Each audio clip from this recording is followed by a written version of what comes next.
should get a colonoscopy when we turn 50. We should all have a cognoscopy at 45 if we're 45 or older. And you want to look at this set of things. And that includes your home IR, and it calculates it for you. So you can do it with that directly. Or you can do it through a panel. But you're right. I'm not aware that LabCorp or that Quest will calculate it directly for you. Gotcha. Okay. And regarding diet, are you finding that everyone needs to be on a lower carb diet, or do you find that, I'll try to pose this question as precisely as I can, some people may do better on a moderate or higher carbohydrate diet, but we have to look at their, at least what I've been doing is looking at their body composition and their energy levels. And some people ironically eat more carbs, less fat, and they actually feel better and they seem to have body composition improvements. That does seem to be more of a minority than the majority, but I just try to always acknowledge a spectrum of dietary macronutrient consumption if or when it does exist, so that people don't feel like they're shoehorned into a certain recommendation. Now, that may not be the case from a cognitive perspective, but I'm just wondering what you see there. It's a great point. And, that's where it's so helpful to look to see with each person what works best. And what we find is people who are willing to look and see how they are doing, make changes, do the best. What we're trying to do, we're, again, coming from the test tube. So we're looking at what are the molecular pathways, what is the neurochemistry that drives best cognition. In general, as you alluded to, in general, the people who do best, and the thing that's been published the most for good cognition, is what we call KetoFlex 12-3. So you're getting people into mild ketosis, typically between 1.0 and 4.0 millimolar beta-hydroxybutyrate. If you like to use a breathalyzer, there's a nice one from Biosense that you want to get above 7 on the ACEs score, which is acetone. And I don't work for Biosense or anything, but we're just looking for what works best. We're agnostic. So you want to get into ketosis. You want to have some degree. You can either be a vegetarian if you want, fine, or you can be an omnivore, fine. If you're going to do that, then you want to have fish, wild-caught fish. You want to have some. If you're going to eat beef, fine. Why grass-fed beef, pastured chicken, pastured eggs. As you know, one of the most common deficiencies in the United States is choline deficiency. And we should all be getting about 550 milligrams of choline per day. It is the precursor for acetylcholine, the most important neurotransmitter in Alzheimer's disease. It's the one that's critical for making memory. So being deficient in choline is not a good thing. We want to optimize that.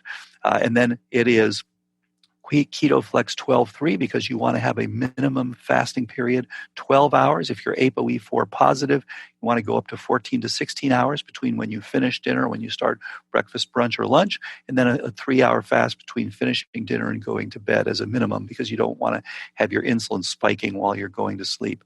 So that's generally the thing that works best for cognition. And it does seem to be critical to get the ketone level up there because the ones who don't get there don't do as well in general, and the ones who get good ketone levels do better. So we recommend to people at the beginning, just take some exogenous ketones at the beginning. It's not a problem for the first couple of months. Slowly, we'll help to get you into endogenous ketosis, which tends to work best. Now, as you indicated, a minority of people actually will do better on complex carbs. That's fine. That's the Chiavi group that Stephen Gundry talks about. They do very well. So as you said, for some body types and for some personalities, that may be better. But in general, we want a high good fats, mildly ketogenic, plant-rich diet with appropriate fasting and appropriate fiber. Fiber is a huge part of this as well for its detox, for its glycemic effect, for its lipid effect, all these things, for its microbiome effect. All of these things can be helpful. Shifting gears just for a moment here, looking at the other components of the model, the atrophic and the vascular seem like they would have a lot of overlap in terms of exercising, fasting, maybe sauna therapy. Can you tell people a little bit more about these, what they might want to be on the lookout for, and certain things they may want to put into practice to help mitigate any imbalances they have there? Absolutely. And of course, many people feel as they get a little older, they're saying, well, I'm kind of expecting it. I'm a little older now. I'm not expecting to do as well as before. And, this is something where functional medicine, I think, has addressed it so well. It may be that your homocysteine is, quote, normal, but it may not be optimal. And unfortunately, within normal limits simply means within 2 standard deviations of the norm. It has absolutely nothing to do with best physiology. So we should all be aware that optimizing our physiology is going to take getting these things into the right range. And it's all the various hormones we talked about, and it's nerve growth factor and brain-derived neurotrophic factor. And the good news is, in our arsenal now, we have the ability to alter all of these things. And so we've been told over the years, unfortunately, there's nothing you can do about cognitive decline. And it turns out, thankfully, nothing could be further from the truth. There is a tremendous amount that you can do about it. And absolutely, you want to optimize these various things. And as you indicated earlier, as you get healthier, these things tend to get better. And a good example, one woman who had a very low fasting insulin and a high fasting glucose, as she started to improve things, not only did her glucose come down, but her fasting insulin came into the normal range, moved up. She was just not able to generate the insulin previously. So all these things tend to improve. So that's type 2. That is the atrophic type. Type 4 is a little different in that it is energetics. You need to get to the far reaches of your brain. And surprisingly, many of us are not doing that effectively. That's one of the reasons that sedentary lifestyle is so bad for your brain. And so you have to have this critical triad. You have to get the blood flow itself. And again, with some atherosclerosis, that's going to interfere with that. You have to get the oxygenation there. And we find so many people where the doctor just didn't check, people weren't aware, and they're dropping their oxygenation at night when they are sleeping.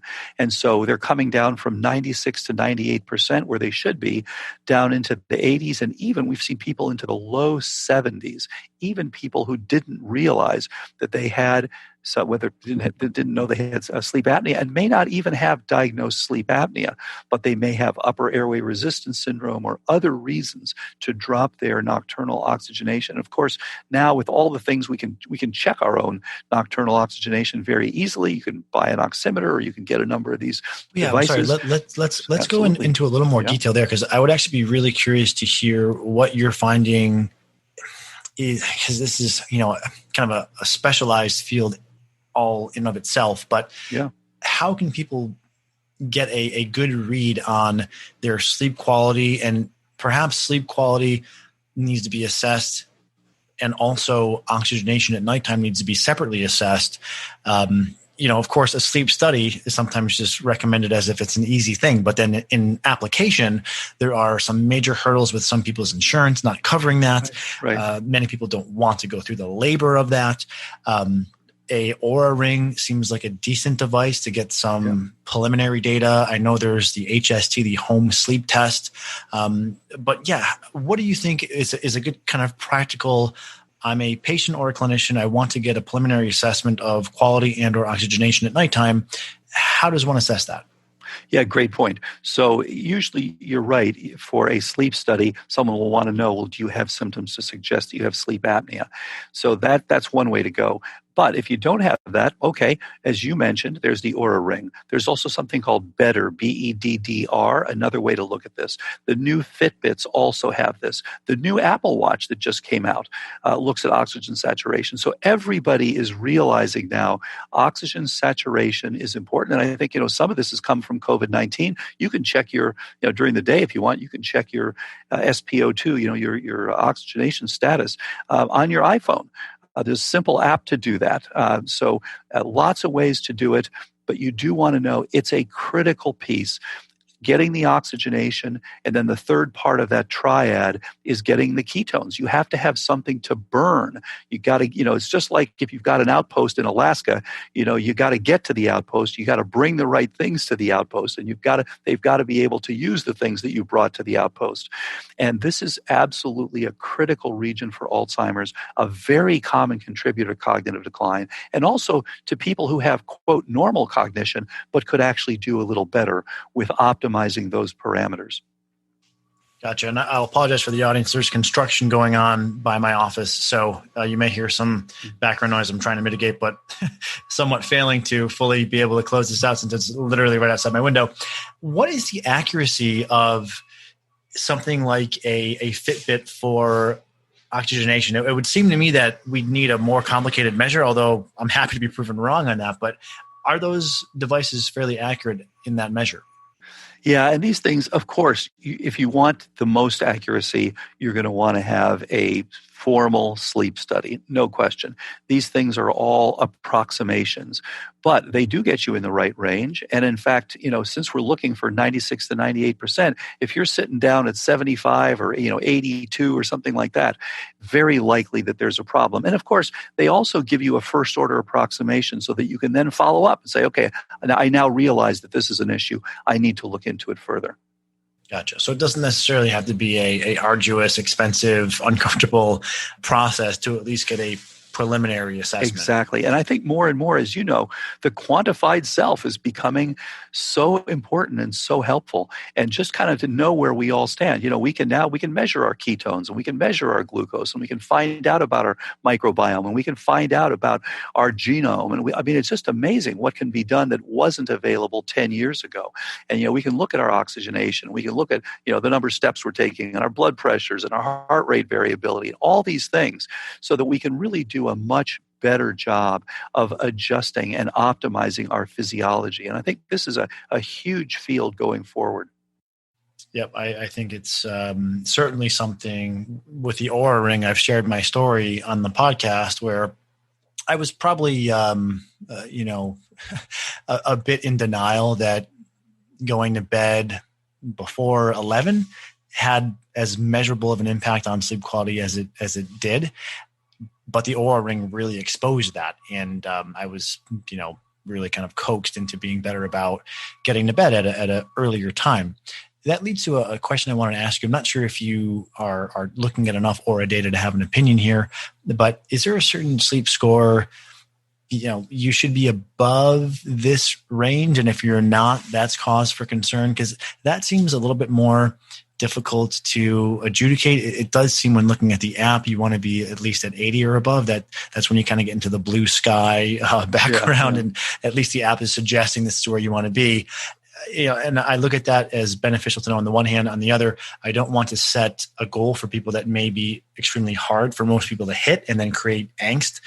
So what are your thoughts there in terms of what people should be looking for to have their sleep score be? It's a great point. So this is exactly why we created the Recode app that takes all these data. So we'll be able to see over time who's doing the best with their cognition, who's improving, who's declining, who's stable, et cetera.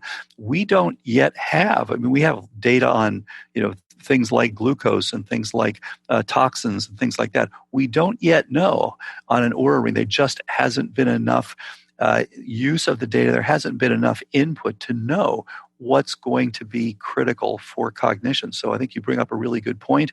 We don't have the data yet. This is why, this is over time, we should know this exact question. Right. Well, I'll be very curious to see where the consensus forms for that. But, that being said, I think we have some rough approximations that people can look to. And the one thing I would offer people is just don't be fanatical about any one measure. Look at these things as biofeedback to help you guide your decision making, but don't get overly angst if, you can never get above 85, because we want to use these things for benefit and for informing our practices, but not to cause stress or worry or what have you. Great.